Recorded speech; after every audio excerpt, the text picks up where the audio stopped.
சர்வதேச நீதி தினம் என்பது பொதுவாக சர்வதேச நீதிக்கான உலக தினம், world day for international justice என்பதை குறிக்கிறது. இது ஒவ்வொரு ஆண்டும் ஜூலை 17 அன்று கொண்டாடப்படுகிறது.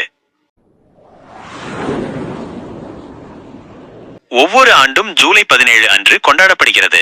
1998ஆம் ஆண்டு ஜூலை 17ஆம் தேதி இத்தாலியின் ரோம் நகரில் சர்வதேச குற்றவியல் நீதிமன்றத்தை இன்டர்நேஷனல் கிரிமினல் கோர்ட் (ICC) நிறுவுவதற்கான ரோம் சாசனம் (ரோம் ஸ்டாட்யூட்) ஏற்றுக்கொள்ளப்பட்டது. இந்த வரலாற்று சிறப்புமிக்க நிகழ்வை நினைவுகூரும் வகையிலேயே இந்த நாள் தேர்ந்தெடுக்கப்பட்டது.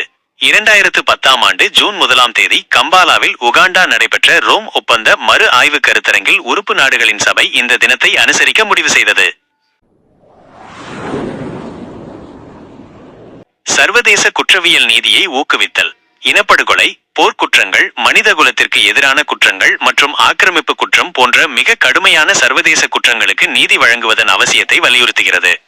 சர்வதேச குற்றவியல் நீதிமன்றத்தின் ICC பணியை ஆதரித்தல். ICC என்பது இத்தகைய குற்றங்களை விசாரித்து தீர்ப்பு வழங்கும் ஒரு முக்கியமான சர்வதேச அமைப்பாகும். இதன் செயல்பாடுகளை பற்றிய விழிப்புணர்வை ஏற்படுத்துவதும் அதற்கு ஆதரவு தெரிவிப்பதும் இத்தினத்தின் நோக்கம். பாதிக்கப்பட்டவர்களின் உரிமைகளை மேம்படுத்துதல். அநீதியால் பாதிக்கப்பட்டவர்களுக்கு நீதி கிடைப்பதை உறுதி செய்வதற்கும் அவர்களின் உரிமைகளை பாதுகாப்பதற்கும் கவனம் செலுத்துகிறது. அமைதி மற்றும் பாதுகாப்பை பேணுதல். சர்வதேச குற்றங்களை தடுப்பதன் மூலம் உலக அளவில் அமைதி, பாதுகாப்பு மற்றும் நிலைத்தன்மையை மேம்படுத்துவதற்கு பங்களிக்கிறது.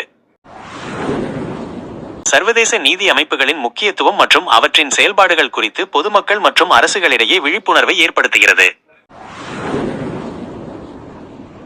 இந்தியா, அமெரிக்கா, சீனா போன்ற சில நாடுகள் ரோம் சாசனத்தில் கையெழுத்திடவில்லை. இதனால் சர்வதேச குற்றவியல் நீதிமன்றத்தின் அதிகார வரம்பிற்குள் இந்தியா வராது. ஆனாலும் சர்வதேச நீதியின் முக்கியத்துவம் உலகளாவிய அளவில் அங்கீகரிக்கப்பட்டுள்ளது. சர்வதேசிய நீதி தினம் ஜூலை 17 என்பது சர்வதேச குற்றவியல் நீதிமன்றத்தின் தோற்றத்தையும் மனிதகுலத்திற்கு எதிரான மிக கொடூரமான குற்றங்களுக்கு நீதி வழங்குவதன் அவசியத்தையும் நினைவூட்டும் ஒரு முக்கியமான நாளாகும்.